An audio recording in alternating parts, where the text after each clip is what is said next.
Claire Géronimi est avec nous. Je rappelle qu'elle est vice-présidente de l'UDR, la formation d'Éric Ciotti. Quel rapport vous avez avec la presse ? Parce que je souligne souvent que, bien sûr, il y a ce qui existe, mais ça pourrait, être mis en perspective dans la presse française, dans l'audiovisuel, public ou privé d'ailleurs. Et j'ai le sentiment que ce qui existe là n'est pas rapporté. Concernant les agressions ? Concernant ces agressions et dans l'espace médiatique, ce sont les réseaux sociaux. C'est assez terrible, malheureusement. Enfin, je pense...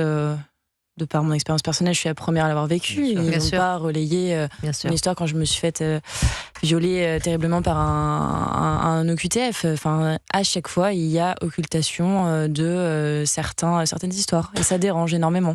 Alors, effectivement, je me demandais si vous souhaitiez qu'à chaque fois que vous intervenez dans une émission, on rappelle votre profil. Vous aviez 26 ans au moment des faits, vous étiez consultante dans la finance, vous rentrez chez vous après une course, et vous prenez la décision de médiatiser cette affaire et la lutte judiciaire pour sensibiliser à la fois aux agressions sexuelles et à la nécessité d'expulser les étrangers judiciairement condamnés à quitter le territoire français. Et vous avez dénoncé le manque de soutien des associations féministes que vous vous attribuez à une situation d'inexécution de l'obligation de quitter le territoire français au statut d'étranger de votre agresseur. Il s'appelait Jordi Joukara et il a été condamné le 26 septembre 2025 à 18 ans de réclusion criminelle et à une interdiction définitive du territoire français. Je ne sais pas s'il a fait appel ou pas d'ailleurs. Non, il n'avait pas fait appel. En même temps, vu le profil et le casier judiciaire. Vous aviez trouvé d'ailleurs que cette condamnation de 18 ans correspondait à ce que vous souhaitiez qu'il écope ? Dans tous les cas, de toute façon, le maximum était 20 ans. Donc voilà, 18 ans, c'était très bien. La justice a su faire un travail implacable, mais oui, non, c'est vrai que malheureusement, les médias ne veulent pas parler de certains sujets, et c'est ça qui est assez terrible. Et malheureusement, aujourd'hui, on est obligé, quand en plus de ça, on a des convictions politiques, et notamment à droite, on est obligé de se cacher. On est obligé de porter aussi ces combats corps et âme également, mais aussi on est obligé de se cacher. Je vois par exemple, là, moi, la médiatisation de mon affaire, à part vous, à part certains médias, malheureusement, il y a eu les services publics. J'y suis allée pour la première fois de ma vie il y a un mois. Ils m'avaient jamais donné la parole avant. Enfin, je trouve ça quand même hallucinant et totalement lunaire. Et les associations féministes, est-ce qu'elles étaient derrière vous ? Et c'est encore pire en fait. Là, on était justement la journée. Du coup, on va parler un peu de féminisme, mais on était à la journée du 8 mars. Il n'y a que vous qui avez dénoncé qu'on s'est fait encercler par des antifas. Et l'éclat de femmes est une association que j'ai créée qui a vocation à justement aider toutes les femmes victimes d'agression. Il n'y a même pas de politique dedans. On aide juste ces femmes victimes. C'était des victimes qui manifestaient.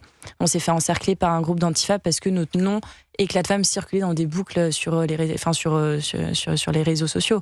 C'est assez hallucinant, c'est terrible. Donc, voilà. Au-delà même, Sabrina Medjaber. Au-delà même, Pascal, du fait que l'histoire traumatique de Claire ait été occultée par d'autres médias, les femmes, certaines associations féministes l'ont disqualifiée, l'ont fascisée, l'ont extrême droitisée parce qu'il ne fallait pas dénoncer l'origine du violeur. Parce qu'aujourd'hui, le féminisme de gauche et d'extrême gauche est un féminisme différentialiste qui hiérarchise et qui relativise les violences que subissent les femmes au regard de l'origine présupposée de l'auteur des faits et des viols en l'espèce. Et de la victime. Et de la victime, bien sûr. Oui. C'est ça aussi le sujet. À 16h51 sur Europe 1, Claire Géronimi est avec nous et c'est vrai que son histoire, elle nous avait marqué, mais vous êtes aujourd'hui aussi dans un engagement politique, vous êtes donc vice-présidente de l'UDR avec la stratégie mise en place par Éric Ciotti de rapprochement avec le Rassemblement National. Il a quitté les LR, il est allé au Rassemblement National, il est élu. Nous avons notre ami Georges Fenech qui représente ou qui représentait jadis les LR, qui est sur une position totalement différente. Valérie Pécresse disait encore hier, jamais il n'y aura d'accord avec le RN. La foudre arrive. Vous avez vu que c'est les LR qui ont gagné le plus grand nombre de mairies, le plus grand nombre d'élus. Hein. Au prix de combien de trahisons ? Non, les LR, oui, tout seul. Les listes LR sont composées de macronistes. Les macronistes, ils ont trahi de tous les côtés. Et aussi de socialistes, malheureusement. Ils font le trottoir électoral, les LR, depuis non, depuis je sais pas combien d'années. Vous ne transformez pas en procureur.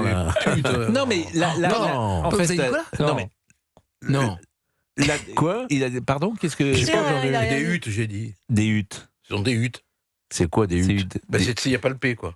Ah oui, non, faisons pas d'insultes, arrêtez. Ah, mais c'est pas une insulte, hutte. Oui, c'est bon. C'est désobligeant. Soyons sûrs. Écoutez, d'abord, vous avez assez parlé. Là, ce qui m'intéresse, c'est Georges Fenech. Non, mais Georges Fenech et Claire Giromini, c'est deux tendances, si j'ose dire, de la droite. C'est ça qui m'intéresse. Éric Ciotti a fait l'alliance. Georges Fenech refuse de faire l'alliance. Si j'ose dire, quoi, en observateur, il pense que c'est pas une bonne chose. Valérie Pécresse aussi refuse de faire l'alliance entre le RN et LR. Donc, quels sont les arguments que vous pourriez utiliser pour convaincre précisément les LR de faire cette union des droites qui renforcerait sans doute la droite française? Claire Giromini. J'ai déjà envie de retourner la question. Bah oui, quels sont vos arguments à vous? Pourquoi vous ne voulez pas nous rejoindre en sachant qu'il y a 70% des Français qui veulent cette alliance? 70% des militants, plus exactement. De la famille de droite. En effet, voilà, pas des Français. D'abord, moi, je salue la victoire de. Oui, bon, d'accord. Vous n'êtes pas un homme politique. Hein. Je veux dire, bon, ça va. Je veux dire, on s'en fout, quoi. C'est pas le problème. Arrêtez de parler comme si vous aviez une charte tricolore. Quoi? Mais non, mais c'est pas le sujet. Vous êtes en train de nous embourber. D'abord, je vous salue. Vous n'êtes pas président de la République. Oui, bon, d'accord. C'est insupportable. Dites-nous, on vous pose une question. Répondez à cette question. Je salue. C'est pour vous dire que ça ne me heurte pas. Voilà, trop mieux. Éric Ciotti. D'ailleurs, je l'ai félicité. Faites attention, autrement le petit chien va vous mordre. Je l'ai félicité. Moi, ça vous met en colère. Mais pas du tout, ça me met pas en colère. Le fait qu'il n'y ait pas. Mais non, ça me met pas. De parti. Mais je n'en fiche. Mais laissez. Enfin. Mais elle vous a posé une question. C'est pas moi qui vous pose une question. Je vous réponds. Répondez. Voilà. Répondez à Madame. Elle est déjà. C'est en fait l'union des électeurs de droite et pas des partis. Les partis, ils ont leur vie, ils ont leurs identités, ils ont leur histoire, mais c'est pas ça, ils ont leur culture, ils ont leur programme. Moi, j'ai rien à voir avec le programme économique, par exemple, du Rassemblement national. Du programme. Mais les LR ont voté un budget socialiste. La retraite à 60 ans, on s'en fout. Très grand et vieil. Moi, je ne viens pas sur la question des valeurs et de la morale. Là, je ne viens pas là-dessus. Moi non plus. Les Républicains, comme ils n'ont aucun argument, maintenant, ils vont vers le programme économique. Mais quand on a un pays endetté au point où on en est, et qu'on a des économistes depuis Raymond Barre, à quoi ça sert? À quoi ça sert l'économie? Oui, d'accord, mais comment vous expliquez que ce sont les LR qui ont remporté le plus grand nombre de victoires?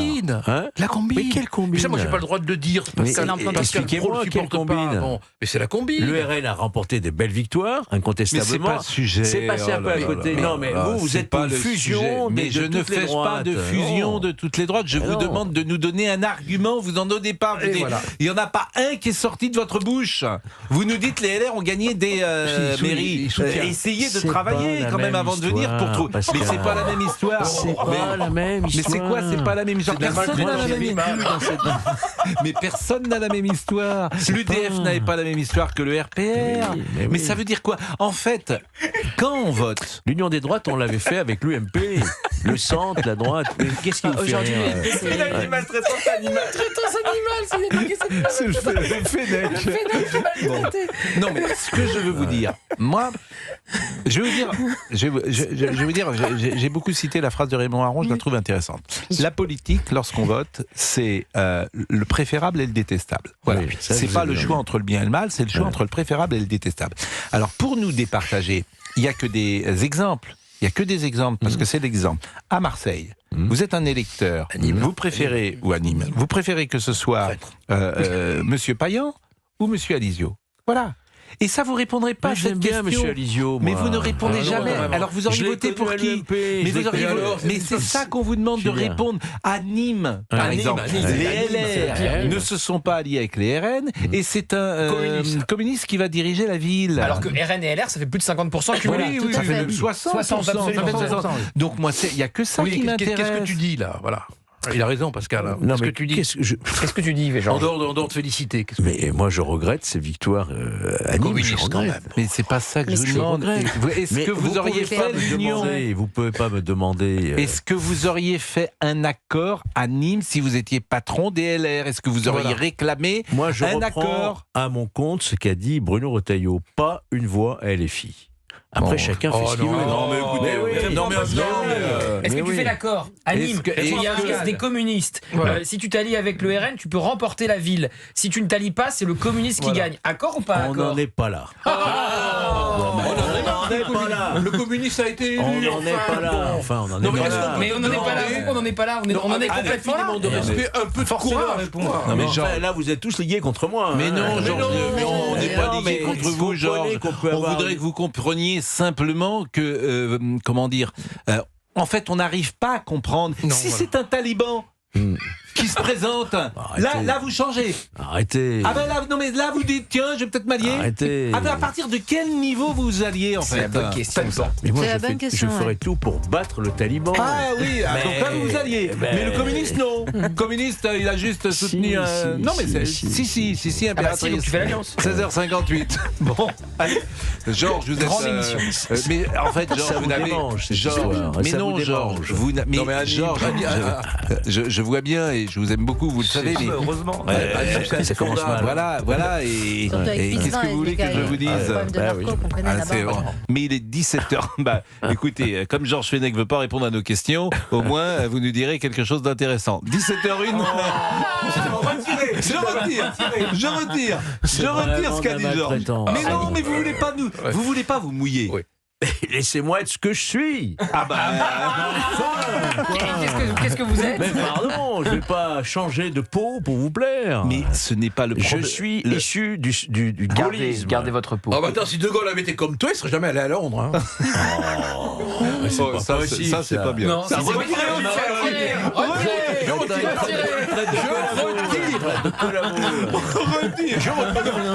C'est dur. Parce que là, il a rien. Là, il va terminer au Père Lachaise plus rapidement. Comme on l'a vu ce matin, quand on met un coup de pompe dans le cul, on le retire après. Bon, cher Émilie Dez, il est 17h02, ils sont un peu dissipés. C'est une grande émission, c'est une très grande émission. Ils sont un peu dissipés. Moi, oui. Ben, on attend, 17h02. Mais arrêtez. Maintenant, il est en train de marcher sur le chien de Claire Géronimi. Non, mais c'est pas possible. Il est venu avec son chien, on n'a jamais vu ça. Laissez Léon tranquille. Voilà, Léon. Émilie Dez, c'est à vous. Bonjour à tous. Emmanuel Macron convoquera tout à l'heure à 17h30 un nouveau conseil de défense sur la situation en Iran et au Moyen-Orient. En France, depuis le début de la guerre, les prix à la pompe ont bondi d'au moins 20 centimes par litre d'essence, 40 centimes pour le gazole, dont plus de la moitié de taxes.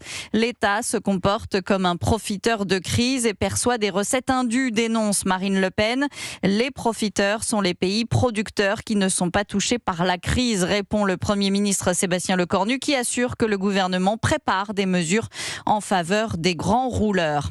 Les municipales passées, les LR se mettent en marche pour la présidentielle. Bruno Retailleau réunit ce soir un bureau politique pour établir comment sera désigné le candidat LR pour 2027. L'occasion aussi de clarifier la ligne du parti. Pour gagner 2027, la droite doit-elle s'unir? C'est la question du jour sur le site et l'application Europe 1. À mon avis, ils vont y passer la nuit. Parce qu'il n'y en a pas un qui pense la même chose que l'autre.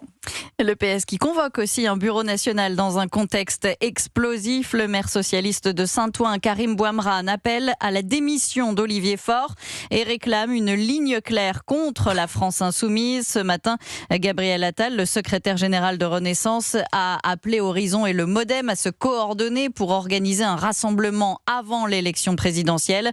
Un rassemblement qu'il juge impossible avec les LR s'ils glissent vers une union des droites ou avec le PS s'ils restent soumis à la France insoumise. Notez que le président de Debout la France, Nicolas Dupont-Aignan, sera demain matin à 8h10 l'invité de la grande interview Europe 1 CNews. Le siège de la banque Edmond de Rothschild a été perquisitionné vendredi dernier à Paris. Une perquisition menée dans le cadre d'une enquête financière liée au dossier Epstein.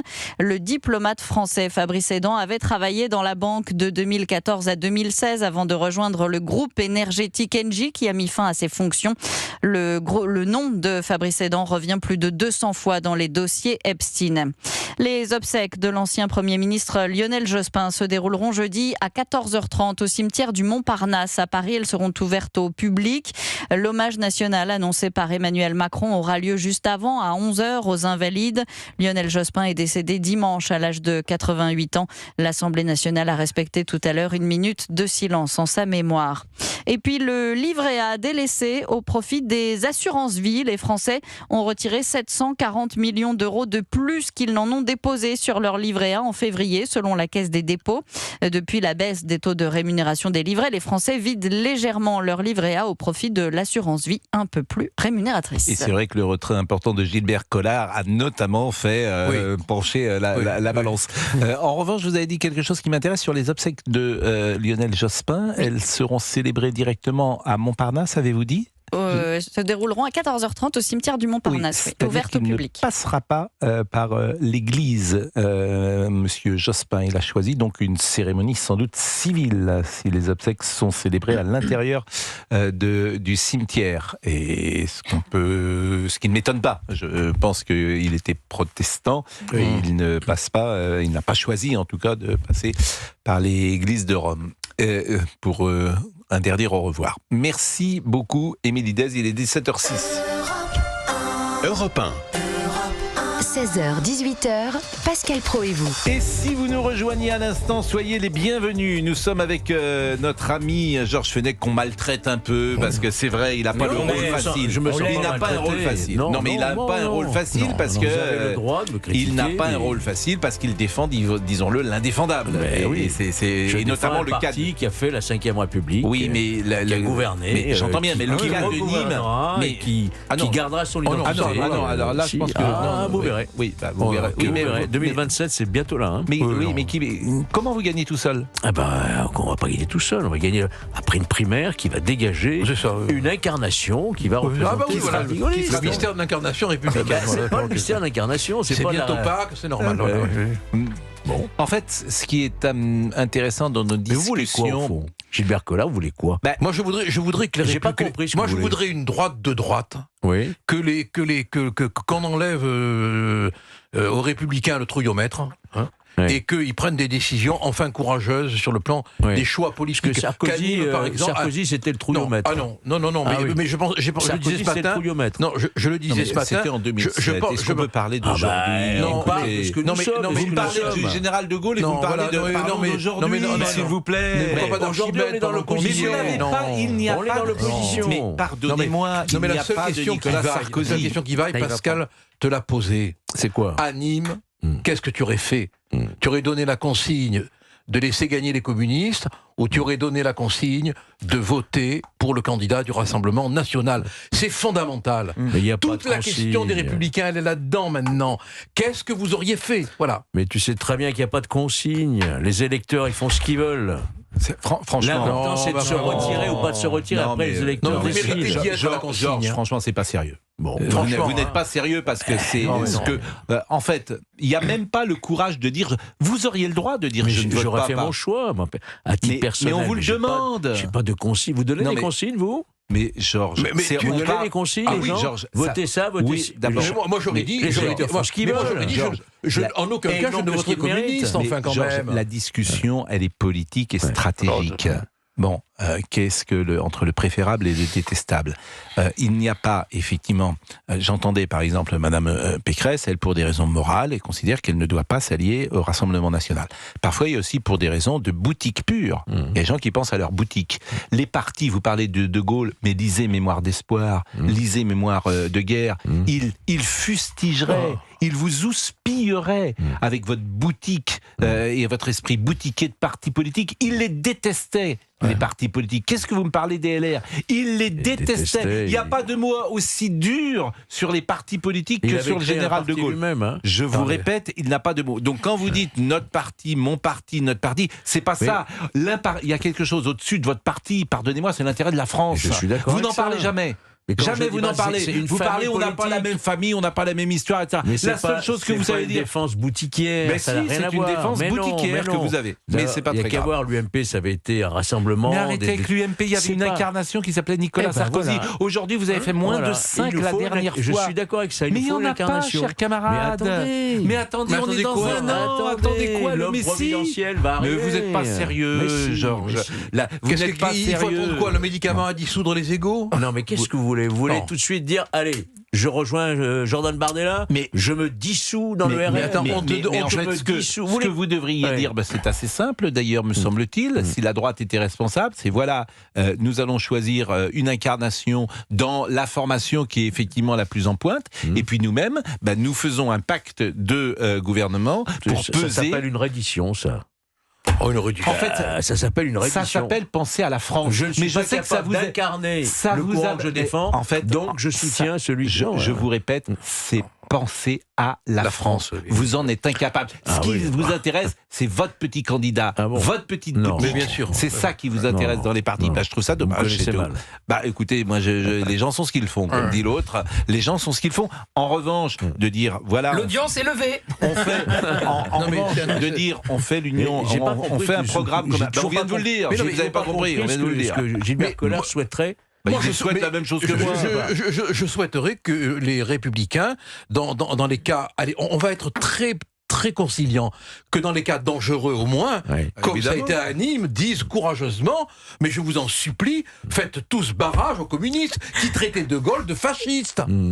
Allez, écoutons Bali Bagayoko, puisque Claire Géronimi va nous quitter dans une seconde, mais je voulais la faire quand même réagir sur les nouveaux maires LFI de Saint-Denis et leur prise de pouvoir. Par exemple, Bali Bagayoko, maire de LFI, sur le processus de désarmement de la police nationale. Qu'en pense-t-elle, municipale? Nous allons rentrer dans un processus de désarmement, mais ce n'est pas l'urgence. Quand je parle de désarmement, c'est d'abord le LBD. Le LBD qui est véritablement une arme, du coup, qui celui-ci est très peu contrôlable. Ensuite, pour ce qui est... Donc les lanceurs les lanceurs, en fait, de balles, donc, du coup, qui ont des conséquences dramatiques, en fin de compte, sur... Donc d'abord les LBD, mais les armes à feu, pour l'instant, ils vont les garder? Nous les gardons avec un processus de désarmement. Et donc ça passe d'abord par la définition d'une doctrine. Nous y allons piano. Sur Nîmes, non, quand même, bon... Il est 17h11, on vous a entendu, il est encore en colère, Gilbert Collard. Bon, Claire Géronimo, et puis il a également parlé de la Nouvelle-France, Bali Bagayoko, peut-être avez-vous écouté avec intérêt ce que dit d'ailleurs ce maire qui manifestement sait faire de la politique, dit des choses d'ailleurs intéressantes et qu'on peut discuter, on peut ne pas être d'accord avec lui, mais il dit des choses intéressantes et votre avis nous intéresse. Désarmer la police municipale, c'est quand même un danger absolu.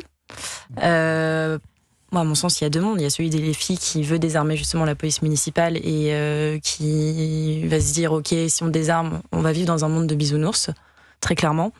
Et en tout cas, le mien, celui du Rassemblement National, celui du DR, c'est de mettre un policier pour 1000 habitants.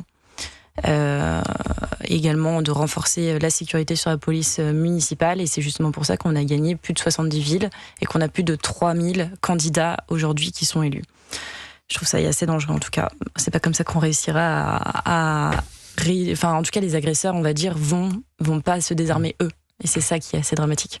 Merci en tout cas d'être passé par notre studio et j'espère que vous aurez apprécié ce climat de franche camaraderie. C'était très instructif, vraiment très instructif. Merci. Je vous remercie. Comment s'appelle? Quelle race est votre petit chien? Un teckel. C'est un teckel. Non, à poil long. À poil long. Oui. Mais c'est vrai qu'on en voit moins de teckels, curieusement, et je trouve que c'est un joli chien que vous avez, Léon. Il a quel âge? Il a 2 ans.